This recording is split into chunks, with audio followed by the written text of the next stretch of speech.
Okay, recording. Okay. Well, welcome everybody, and thank you for taking part in this latest in our series of webinars that we are hosting, during which we talk to some of Friendship Place's leaders to talk about the work we're doing and what you're helping to support. So I see a growing number of people on the line. I'm catching 26 and counting. We'll mute everyone's lines to start. And if I have not done so, I'm going to do it right now to make sure I've muted everybody. Let's see here. Mute all. And I'm going to really mute everybody and close that out. Okay. Bear with me one moment. Mute. Unmute. Mute all. And so what we're going to do, just so that people can all focus on the speakers at hand here, I have muted everybody except for I'm going to once more unmute Jean-Michel and Keri. And then I'm going to really turn the floor over to Jean-Michel to talk a little bit about his perspective, and then turn the floor over to Keri so that she can talk about the work that her team is doing. And once more, if you can put questions in the chat box, I'll ask them as we go along. And then as we get to the close of the hour, I'll also unmute everyone's line so people can provide that, and ask questions themselves here. Jean-Michel, do you want to talk a little bit about the latest that we're up to? Yes, well, good afternoon, everybody, and thank you for being online with us this afternoon, and thank you for your support during the pandemic. It really makes a whole difference and allows us to continue to operate all the privately funded programs, so we appreciate you. This is the 8th week of our teleworking, and when I'm saying teleworking, I'm speaking of the great majority of the Friendship Place staff. We decided to develop this teleworking model, for those of you who weren't on previous calls, to keep our participants and staff safe. And it allowed us to keep up the main part of our activity at Friendship Place. Keri is going to talk to you about permanent supportive housing, our families and singles living in scattered sites, so in apartments all over the city, and then about the men who live at La Casa. And there, of course, we continue to support people in a different way. The staff are showing up. She'll tell you about this. All the case management work, though, or the great majority of it, is done remotely. Face-to-face contact are exceptional and cleared with the chief. So we take this very seriously, as you can tell. The rapid rehousing for veterans in DC Metro, DC and the 8 counties around us continues. Our goal is to serve 600 households this year, and we've actually received additional support from VA to help the vets. VA has sent very clear directives. We work well with VA. They're a valued partner for us. Among other news we got from them, they have approved our helping the vets get into hotels and motels in order to keep them safe, whether they're on their own or with families. So that is one of the things that is a new thing we're doing at Veterans First. And we're also building up our efforts because we have goals that are different from last year, and special goals for the pandemic, thanks to VA's support.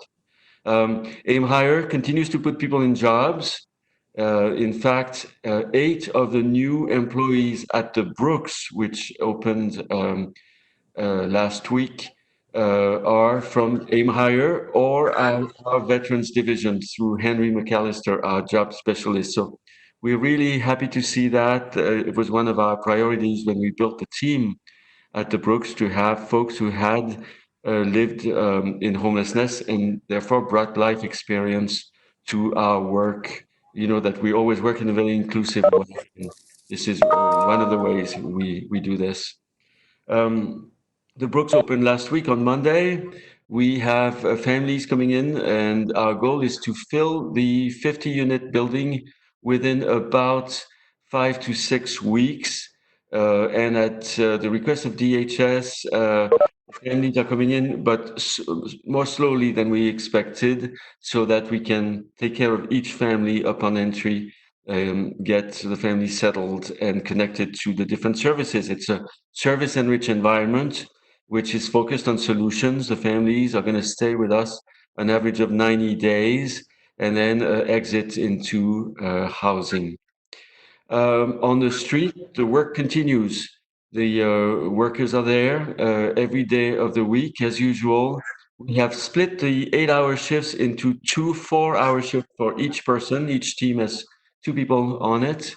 Um, and we are focusing on just essential work, keeping people safe, getting them connected to the right services, making sure that they know where things are now, because of course things have changed, where to get food, where to get medical support, talking about the epidemic, seeing if people have symptoms. And the team is very actively supported by Sean, and Antoine and Maisha, in that there's a check-in every day to make sure that people are feeling well and can work. We've also equipped the team with masks and eyewear for their protection, and they have special directives on the streets so that they keep themselves safe. It's very important to us. I'm happy to say that so far the team is doing really well, and Sean reports that the morale is actually high, which is a good thing.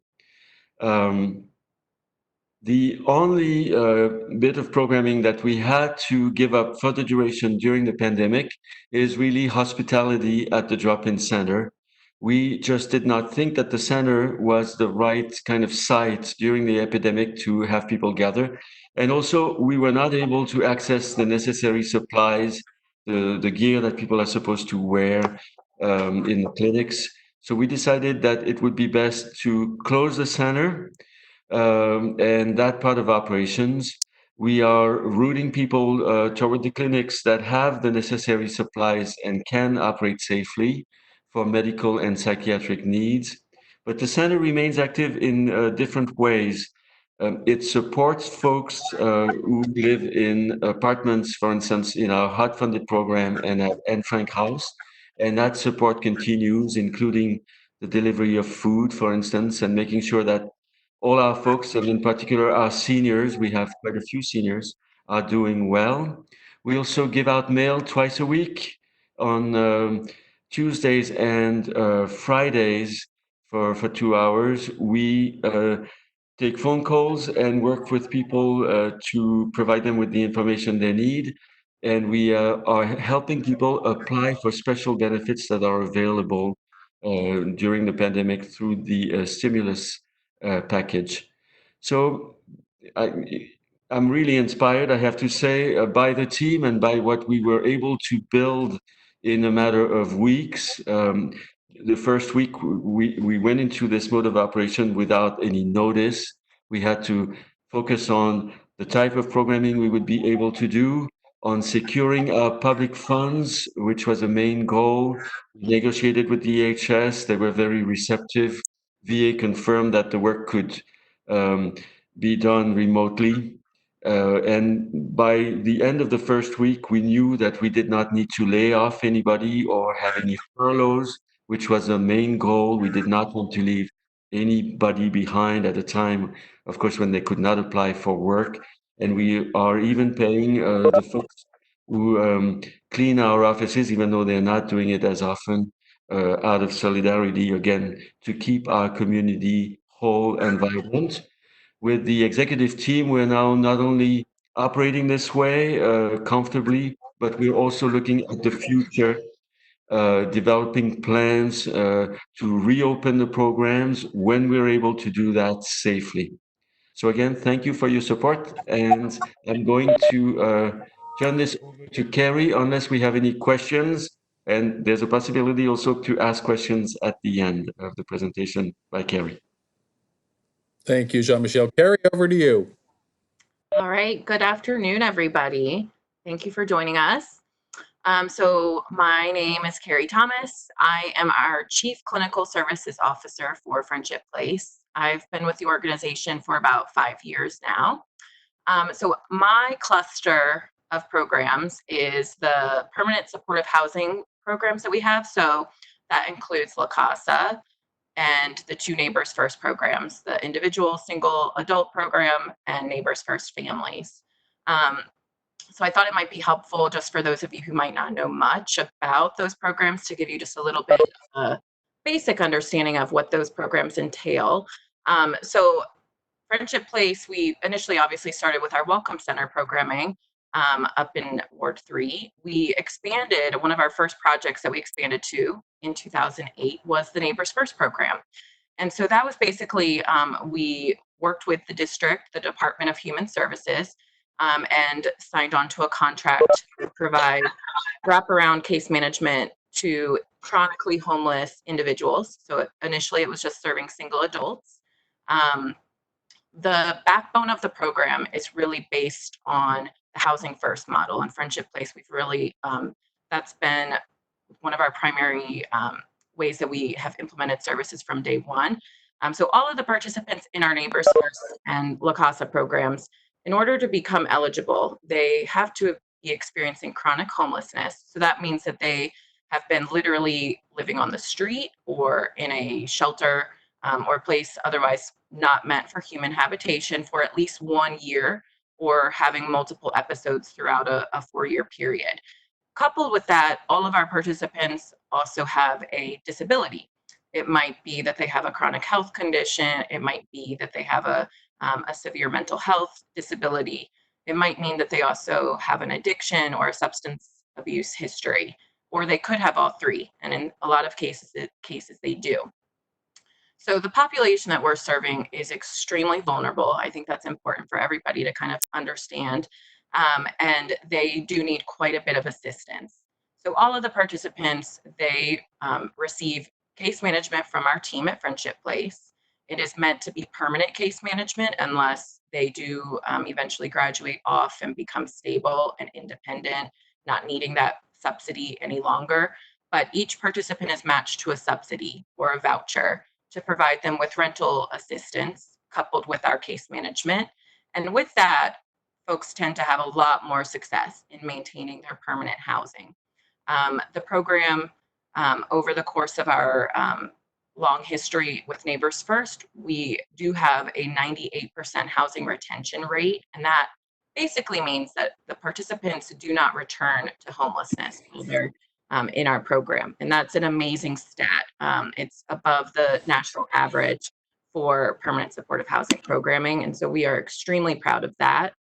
In 2013, we actually expanded. Our program has really grown over the years from serving a very small portion of individuals to eventually we were asked to participate in the family program. And so we established the Neighbors First Family Program in about 2013-14. And with that, we initially started serving 40 families. And same criteria where the head of household in that situation or a household member, it could be a child, does have to have a disability as well to qualify. And they too have to be experiencing literal homelessness, meaning they're in the shelter system or on the street. And so that program has worked really successfully, just like our individual program. We've worked very closely with the district and the Department of Human Services, which is where we have our contract for these programs. They reached out to us in 2013 about a site-based program, which is today La Casa. It's one of the only programs of its kind in the district. It houses 40 formerly homeless men, and it uses the same exact criteria, except those individuals, those males, are actually even more vulnerable. What we call a site-based PSH program is geared towards those individuals that need even more support and attention. Our building at La Casa is staffed 24/7. We have advocates who work the kind of non-traditional hours, meaning 4 p.m. to 8 to midnight, midnight to 8 a.m. And then throughout the weekend, we have what we call our advocate staff working at the building. They're there just to make sure that the residents are comfortable, safe. They can do wellness checks. They can do medication prompts to encourage the residents to take their medications if they need to. They collaborate quite a bit with guests and with any outside providers that might be coming into the building to provide our residents with mental health services, medical assistance, or some of the residents there have home health aides who come in a certain amount of time per week to really assist them in living successfully while also being independent in their housing. And that's really been the focus always with the programs, all three of them, is this idea of community reintegration, having people really drive their services independently and have them have all the choice, figuring out a way to make them feel very empowered and return them to wholeness is our real goal. So that's kind of the background for those of you who aren't as familiar with the programs. Right now, just if you want to have any sort of sense of how many people we're serving, we are serving 40 men, as I said, in La Casa. That number pretty much stays the same. It has 40 units in the building, and we have people in them permanently. It's great. They all have their own studio apartment, a little kitchen, their own bathroom, and it is independent living. We have 2 case managers on site there who work Monday through Friday and provide the gentlemen there with case management support, just checking in on them, making sure that they're doing well, and continuing to function in their housing independently.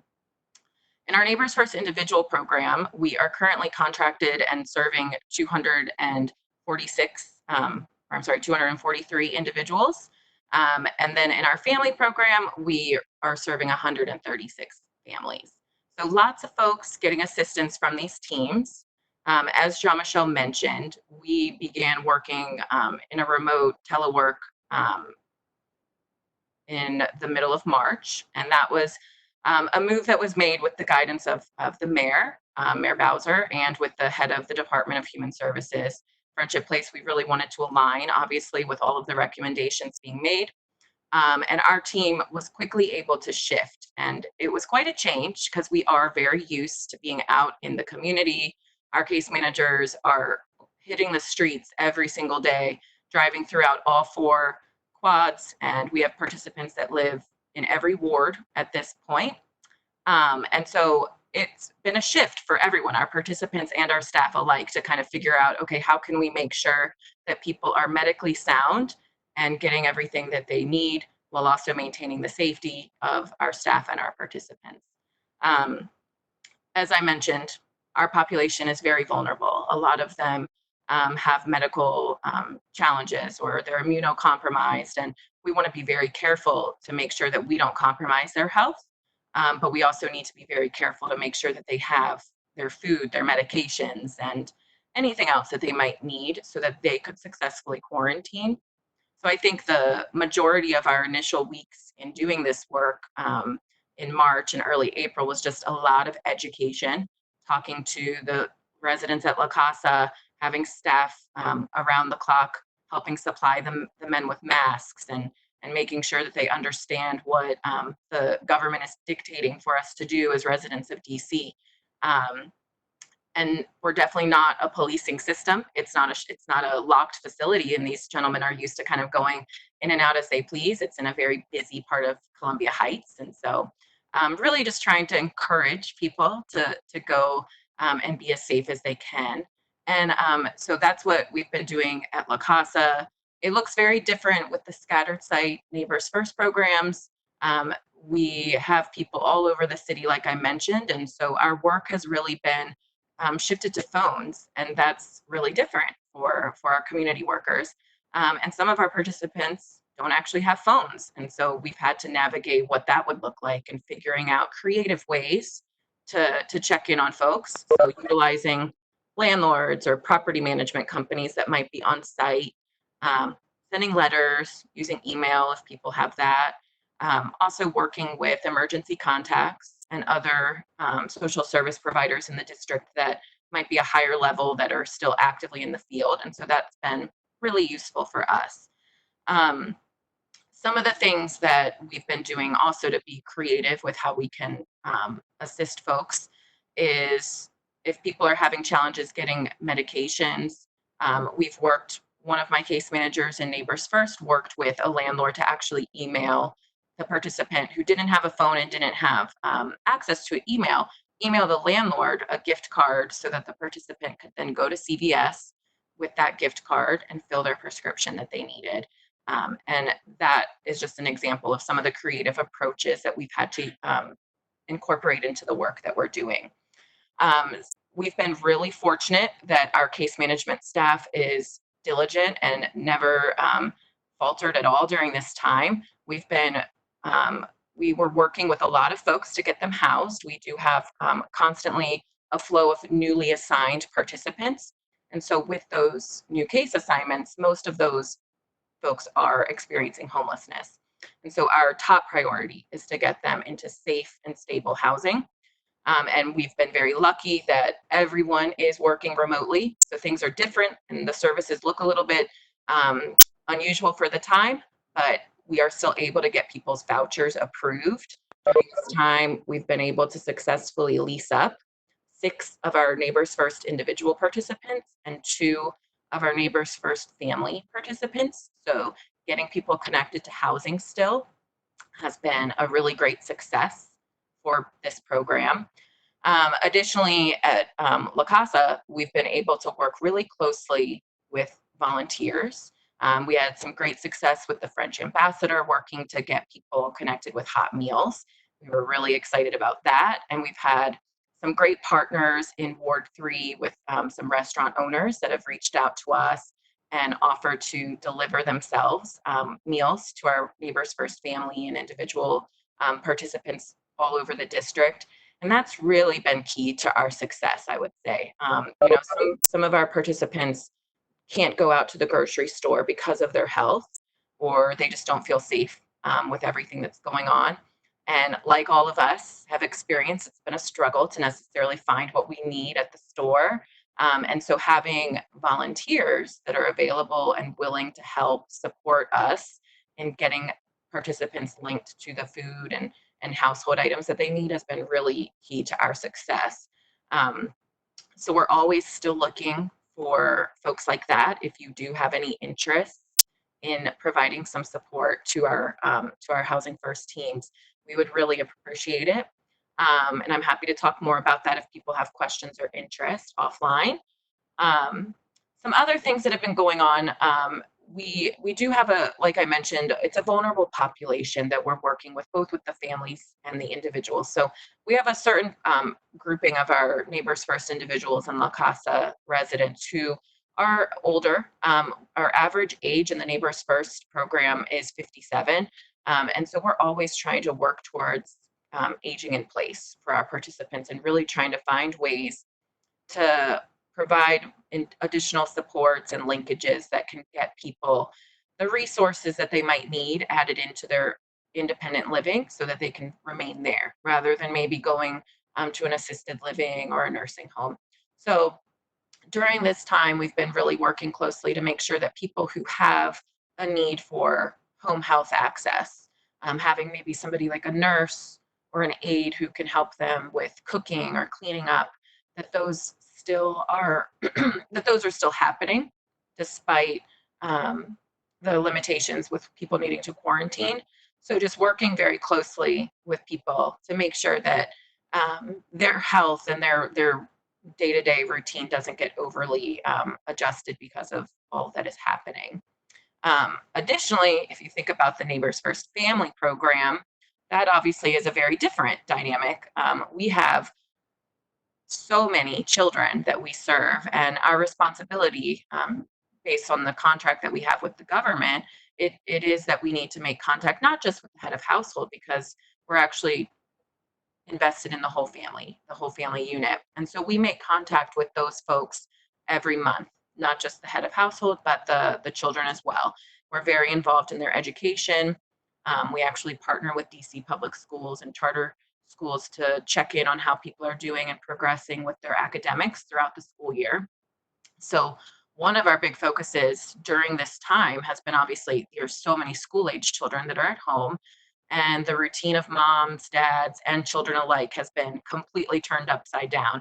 And so we are working really closely with our parents, checking in how they're doing, talking about how they can maybe get creative with ways to entertain all these children that they're not necessarily used to having on hand all day. Also talking with our parents about, how are you doing with virtual learning check-ins, and really having to work with folks, especially with our larger households, in getting them connected to virtual learning tools. Some of the schools in DC are really great and highly stocked with electronic equipment, but we have, especially with our larger households of maybe 6 children, 4 children, where there just aren't enough laptops or tablets to give. And so one of the nice things that we've been working with in the last couple of weeks is we did get 2 different private donors who were really invested in the children in our Neighbors First program, and we were able to purchase Chromebooks for those for a few families, um, to really ensure both that the children and the parents' mental health is going to be okay. Because if you're not able to connect with your teacher, you're not able to connect with your classmates, you don't have activities that can stimulate that free time, it can be a real challenge for all of us. And so that was an amazing donation that we received. And I know we have many families that are very appreciative of that. With our family team, we're also just checking in with kids, seeing how they're holding up. We talk with the whole household. We try to do speakerphone calls or FaceTime calls so that we can just check in with everybody. Because, like we all experience, this isn't a normal time. Not many of us are used to operating the way that we are. And so we just want to make sure that people feel that they are supported, and getting everything that they need to function and keep a routine going. Um, some other things that we've been working on with various donors that I want to just acknowledge and express our gratitude is we have been given some financial assistance where we've been able to get people gift cards, and do a lot of virtual shopping with different apps like Instacart and different delivery services to make sure that those folks that can't leave home, and really actually encouraging people to stay home and still be able to get the food and household items that they need. So we're really grateful for that. Our program staff, they're doing really well. I think, again, just like our participants, our staff have had to adjust quite a bit.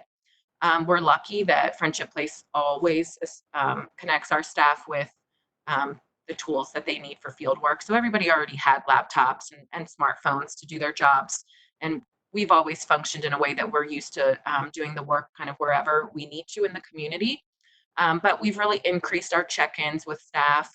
We always had a weekly team meeting in all 3 of these programs, but in most, we're now having a weekend, like a check out on Fridays, to just check with people, see how their week went, try to keep it a more lighter, less formal team meeting, to just check with people and their own self-care and their well-being.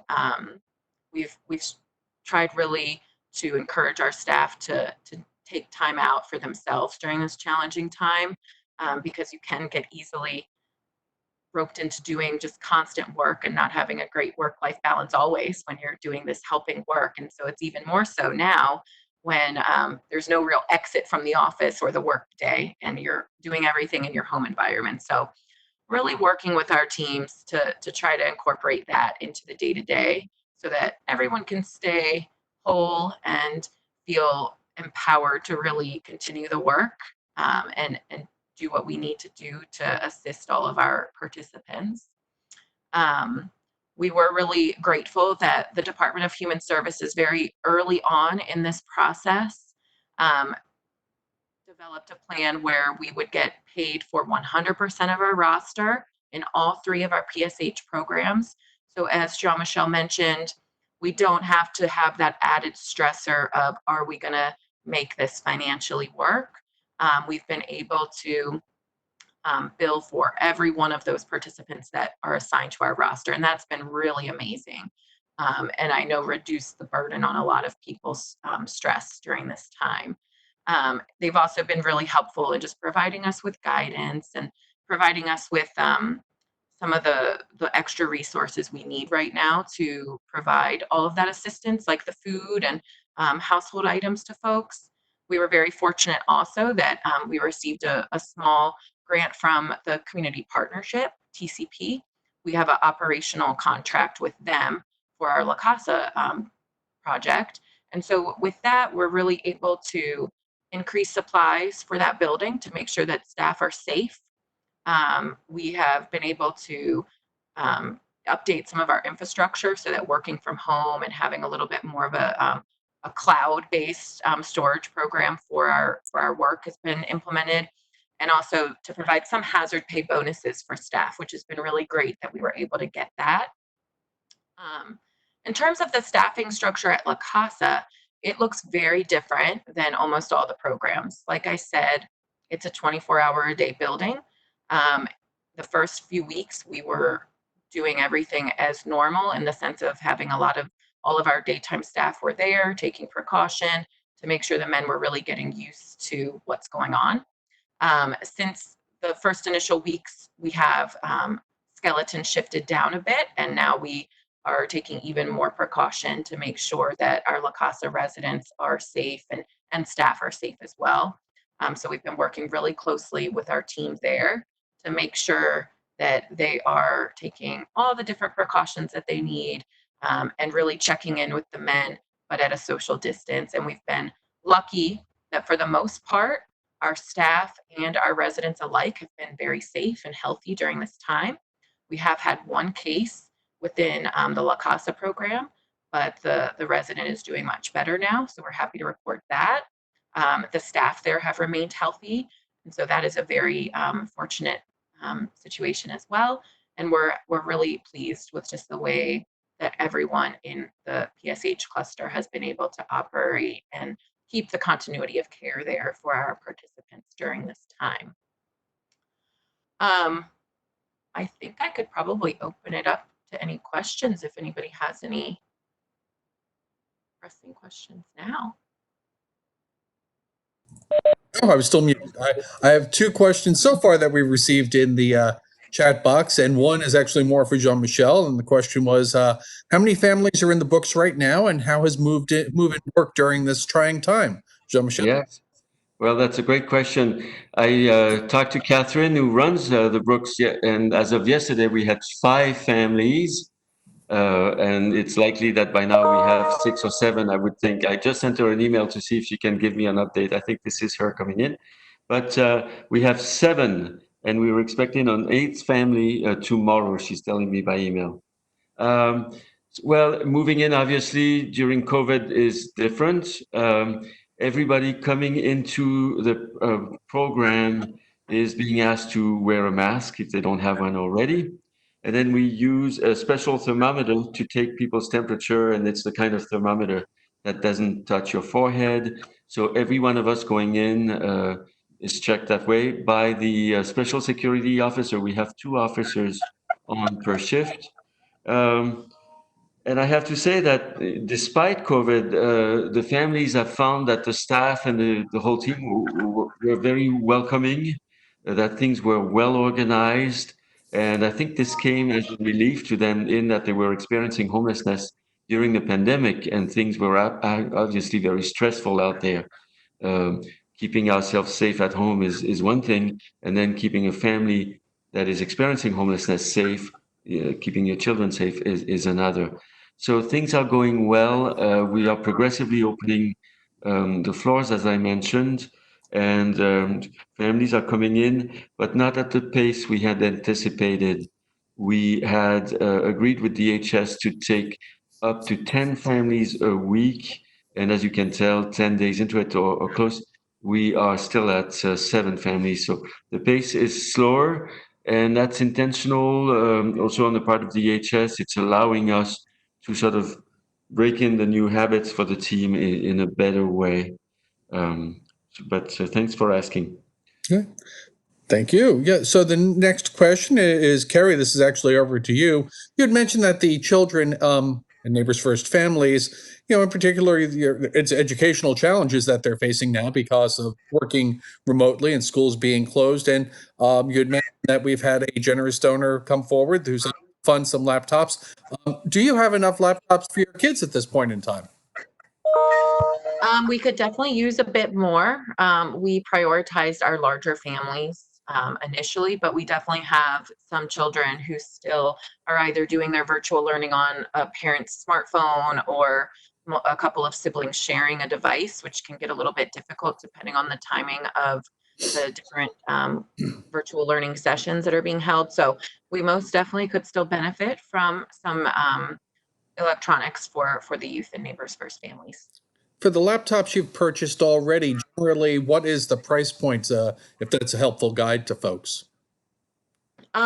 So for some of the tools, we could use tablets, and those are a lot more affordable, like in a $200 range.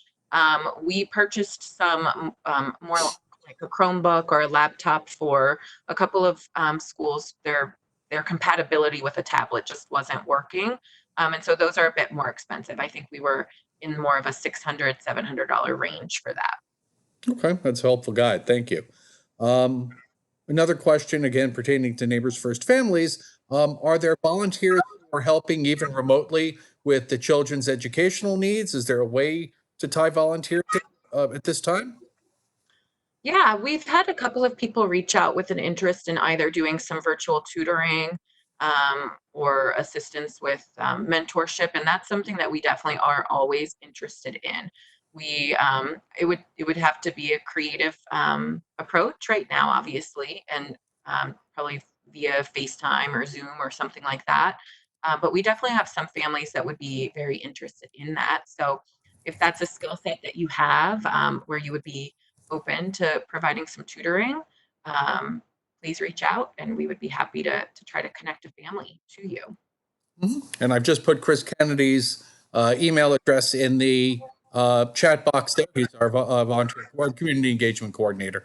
So email address, it looks like I spelled it right and everything. Another question's come in. Are participants able to, what is graduation from PSH to what comes next look like? How do they do that, particularly during COVID? Sure.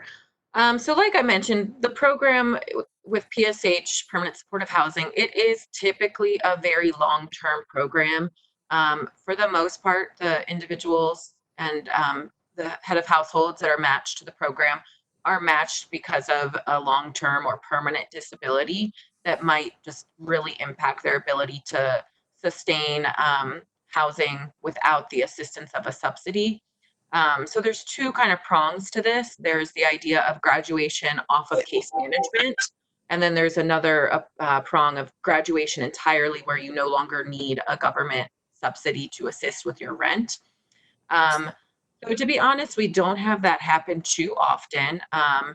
For the last 2 to 3 years, the Department of Human Services has actually limited our ability to even request a graduation.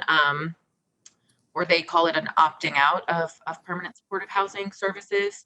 And the department is currently actually reviewing a new policy on opting out or waiving case management. Because some people, we at Friendship Place really want the participant choice to be the primary focus. And there are some participants who really would rather not have a case manager come to their home twice a month. And there are some people who really don't need that. But they do need the voucher or the local subsidy that they might have to help pay their rent. So we're working with the government very closely. I know Jean-Michel really worked closely with the Director Zeilinger's office, with other leaders across the community to advocate for that, because it is a gap right now that's been in the system for a few years, not allowing this idea of opting out or someone to waive their case management. But traditionally, what would happen is we, as the provider, would contact the Department of Human Services, and we'd have to show that this person truly is stable through just some evidence that would support that, whether it is that they're connected to other resources or teams in the community that could provide them support, and proof that maybe they're paying their rental payments on time, that they don't have any outstanding balances on their utilities and things like that. They're looking for some connection to either like a close-knit community, whether it be a church or family, some other community supports essentially that they want to see, so that a person, if something were to happen, like perhaps a massive pandemic occurs, are they going to be able to be okay without the support of Friendship Place case management? I think the reason we don't see too many graduations too is that people do enjoy having a safety net. It makes them feel more secure. There are some people that definitely benefit from light touches, and so we're not overly invasive with our case management approach, and we're just really there to make sure that everything is continuing to run smoothly. Great. And just a reminder, if you'd like to ask questions, go into the chat box there, or I'll unmute the lines in a second. I guess I myself have a question. You mentioned, Keri, that some of the men at La Casa are older and potentially more vulnerable. The Neighbors First individuals, what sort of older population, and I mean that to be potentially more vulnerable to COVID, do we have, and how are they protecting themselves? Yeah, so we have the average age for NFI, the individual programs participants, is about 57 years old. And if you take into account what has gone on in their lifetime while experiencing homelessness, living in the street or in a shelter, evidence shows that that actually adds about 20 years to your life, even once you obtain housing. And so if you take that average age, it really is individuals that are almost presenting from a health standpoint in their 70s. And so we are, everyone across our programming, we're really encouraging. We have weekly phone calls with everybody at a minimum. That's the bare minimum with what our work is right now for case management. Every single check-in, we're talking about the preventative measures that folks should be taking, encouraging them to wear a mask, educating them about how to make their own mask if they don't have a typical mask, get creative, and really encouraging people to only go out if it's essential. We are always trying to encourage folks to utilize primary care services and calling a primary care physician rather than going to the emergency room. So it's a lot of education in all of the work that we're doing.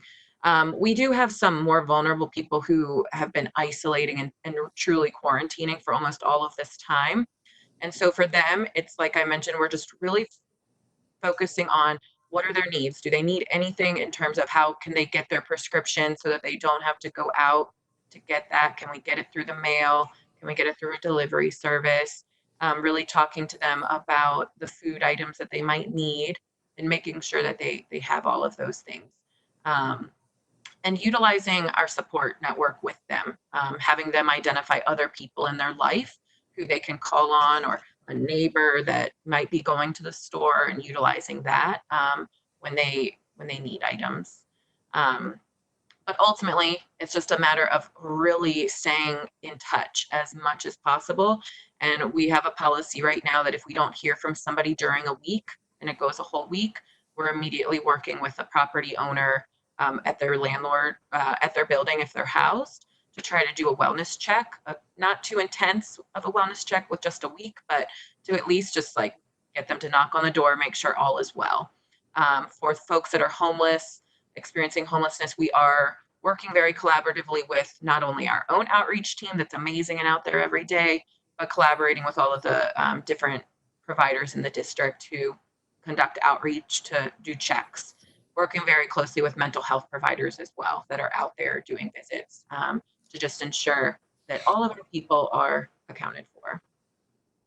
That's interesting about the working with the property managers. You find that they're very responsive and helpful in terms of reaching out to people when we need? It depends. I mean, we have a little bit of both. We have some that are maybe not right in the district, and so it might not be as easy. But for others, they have maybe an on-site maintenance person who is already connected to us as a program that we can call on for like maintenance requests and already had that relationship established. So we'll do things like that, or working with emergency contacts as well. So if a property manager isn't in a situation where they're right there on site, maybe they have a lot of properties and have an office that's remote, we'll work with emergency contacts as well. But it's worked fairly well so far. We have had to utilize that a handful of times, and we've been able to successfully get in touch with people, which has been great. No, it's a good relationship to have. I'll mute the lines in a second. This way, if people haven't been able to enter questions in the chat box, people can ask the questions. I will I would be it would be irresponsible of you not to point out today is Giving Tuesday, and so if you have the opportunity to log in and make a gift today, this is really the day to do that. We've moved the Giving Tuesday folks, as you may have seen from all of your emails that you've gotten from other nonprofits today. They moved up Giving Tuesday to come earlier this year because of the need to respond to the COVID-19 crisis, and so. We're asking folks who can to please go ahead and make a gift today. Make it a monthly gift if you can, also to allow us to have that recurring sort of support that allows us to do work like Keri has mentioned here. I'm going to unmute all lines. What I may do is ask people to ask a question, then I may mute everybody else as we go forward. This way people have a chance to ask their questions, get heard, and then go forward. So anyone have a question?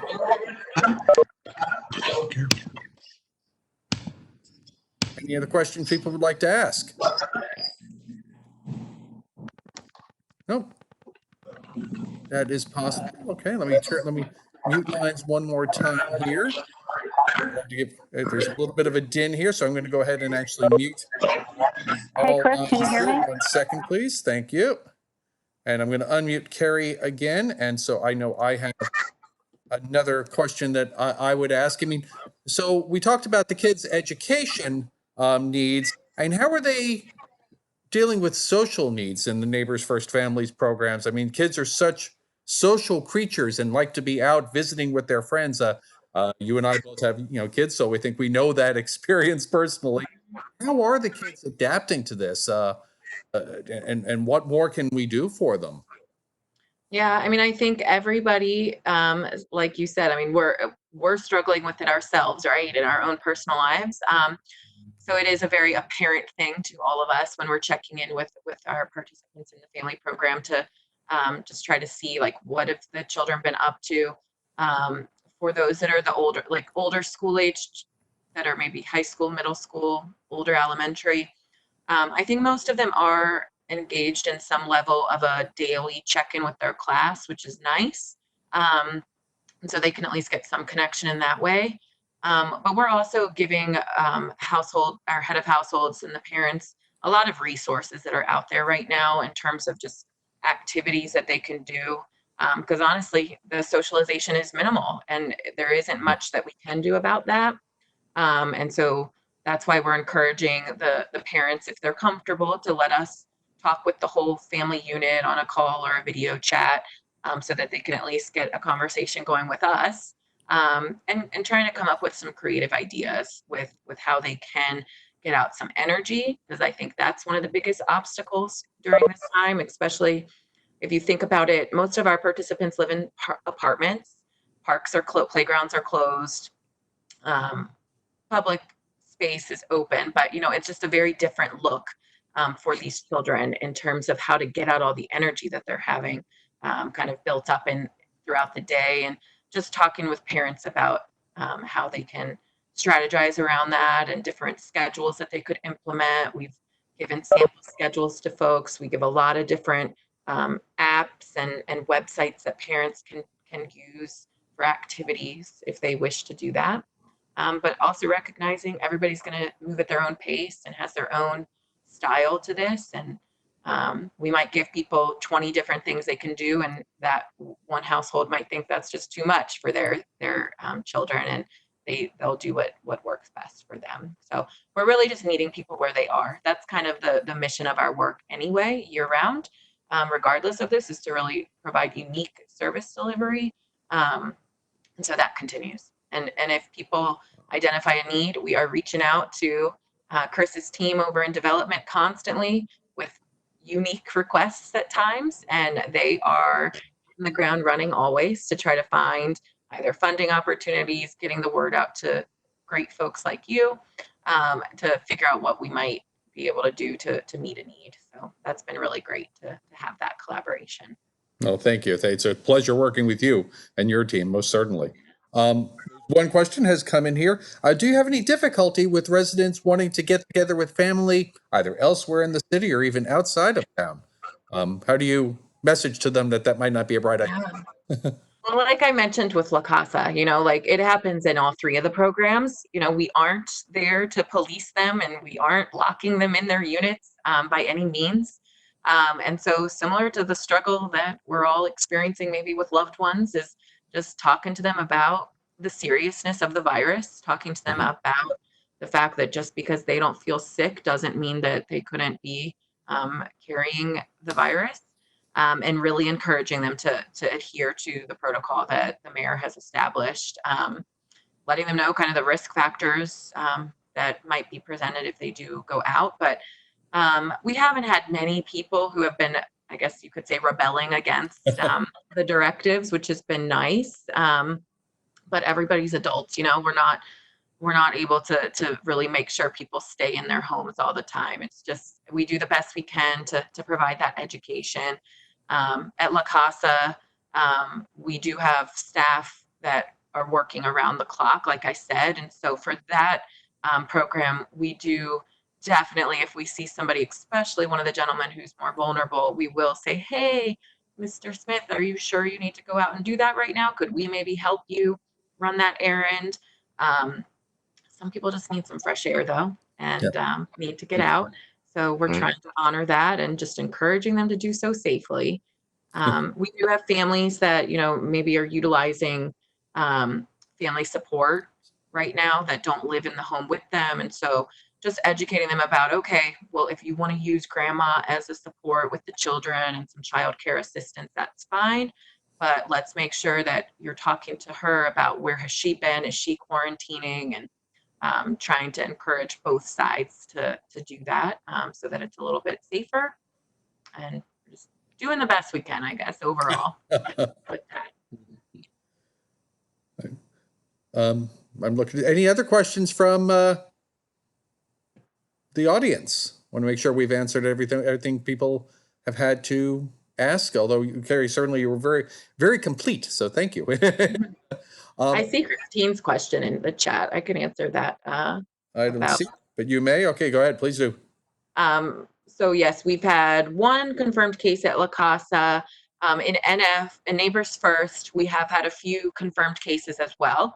I think we've confirmed about 4 throughout that Neighbors First continuum. All have recovered. So very good news that we haven't had any fatalities due to COVID. So we will hope that that remains the case. We did receive a new diagnosis yesterday for somebody in the program. So we're taking it day by day. Right. Right. Well, we are coming up on the hour here, and I want to be respectful of people's time. So I will say that if it's possible and you're interested in making a donation online, today is a great day to do that. Both because it's Giving Tuesday and also because it's a great way to show support for the work that's being done by Keri and her team. At this point, I would ask Jean-Michel and maybe Keri, if you want to have a closing comment, then Jean-Michel, you want to offer a closing comment? This would be a great way to bring us to the end of the hour. Keri, anything you want to say to wrap up? Sure. Well, I appreciate everybody taking the time to chat with me this lunch hour. And like I mentioned, if you are interested in any follow-up assistance to us, I would say the most primary needs that we have right now are restocking our pantry at La Casa, just getting some dry goods there, pastas, beans, some canned like proteins like tuna and things like that. They're always looking for that, especially right now, so that we can supplement for any of our residents that are zero income or a little bit in need of extra food. And in our Neighbors First programs, that assistance with, if you are interested in learning more about how you could maybe volunteer your time to do a grocery drop off or a gift card donation, we are very open and happy to receive those. And again, the bigger ask would be the electronic equipment for our children. So I really appreciate all of you. We couldn't do this work without the support of our community here at Friendship Place. So I just appreciate you giving us your time today. We And appreciate you, Keri- Keri. Thank you. Keri or Chris, where do drop-offs of things like food and gift cards happen? Right now, the best place to drop things off are at Calvert. We do have someone who's at Calvert all the time. And so she's able, Yolanda's there to be able to receive things. And then Chris Kennedy, who is our community engagement coordinator, has been making his way over there. I think he might even be over there right now, actually helping up to deliver to other folks. So Calvert, so it's 3655 Calvert Street in Glover Park. And that's a good place to drop things off. I see a question over the weekend. No, not over the weekend, but Yolanda is pretty much there the bulk of the workday. If you're going to make your way over there, if you want to check in with me or Chris Kennedy first, we can check in with Yolanda and make sure what time she's going to be there. And she's right now working solo in the space, and so she sometimes is in another location taking care of things. So it might just check it. It's worth checking in first, but definitely not over the weekend. So there's a question: what is the best number for Yolanda? I'm going to look that up as we speak here, and I can say that out loud to folks and put it again in the chat box. So forgive me for doing this on the phone. The number I have for Yolanda is 202-684-3291, and I'm going to type it into the chat box as well so that you have that 684-3291. If that is incorrect, please reach out to me and I will make that correct myself later, but I think that that's about right. But I do not think that yeah, and there's a question about the Amazon wish list for the Brooks. You can actually, there's someone at the Brooks 24/7.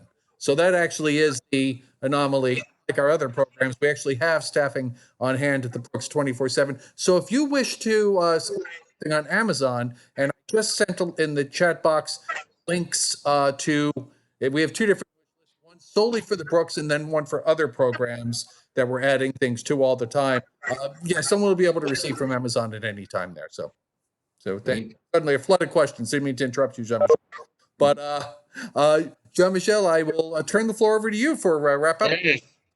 Well, thank you, Chris, for facilitating this great conversation. Thank you, Keri, for presenting so thoroughly the program that you're in charge of. And thank you all for being on the call. We appreciate your support.